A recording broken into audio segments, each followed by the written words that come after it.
Infections కానీ ఇవేమీ లేవండి. అతను చాలా హెల్తీగా ఉన్నాడు. మన ప్రోడక్ట్ కి అతను 2-3 సార్లు కూడా తెలంగాణ అంటే కొత్తగూడెం నుంచి రాజమండ్రి వచ్చి తీసుకెళ్తానండి. అంత బెస్ట్ రిజల్ట్ అయితే ఉంది. నేను ఇంకా స్కిన్ ఇన్ఫెక్షన్స్ కి, తర్వాత ఒబెసిటీ, ఇన్ఫర్టిలిటీ, వీటన్నిటికి కూడా ఇచ్చానండి. రీసెంట్ గా అయితే నా ఫ్యామిలీలోనే మిరకిల్ జరిగింది. మొన్న ఏప్రిల్ 2nd వీక్ లోని మా రెండో పాప typhoid positive and dengue positive అండి.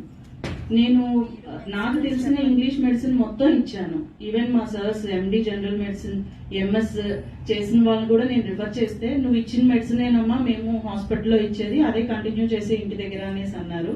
నేను అదే కంటిన్యూ చేశాను. బట్ డోలో 650 వేసినా సరే 1 డిగ్రీ సెంటిగ్రేడ్ కూడా అదైతే తగ్గలేదండి.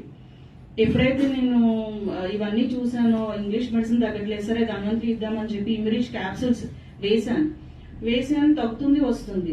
అయినా ఫీవర్ మాత్రం బాగా ఎక్కువ ఉందండి. ప్లేట్లెట్ కౌంట్ తగ్గిపోతూ ఉంది గ్రాడ్యువల్ గా. అయితే నేను అరుణ్ సార్ కి మెసేజ్ పెట్టాను. ఇంకో 1 డేలో ఏప్రిల్ 18th మనకి క్లాస్ ఉంది, మెడిసిన్ క్లాస్ వైజాగ్ లో. Sir I'm not able to come అని పెట్టానండి. సో అండ్ సో నా పొజిషన్ ఇది అని చెప్పి పెట్టానండి. ఆయన ఎర్లీ మార్నింగ్ 4:45 మా ఇంటికి వచ్చి ధన్వంతరి మెడిసిన్ ఎలాగా అప్లై చేయాలి, ఆ పేషెంట్ కండిషన్ చూసి, మా అమ్మాయిని చూసి, అంటే వామిటింగ్స్, విపరీతమైన మోషన్స్, తర్వాత ఫీవర్, హై టెంపరేచర్, దీనికి సార్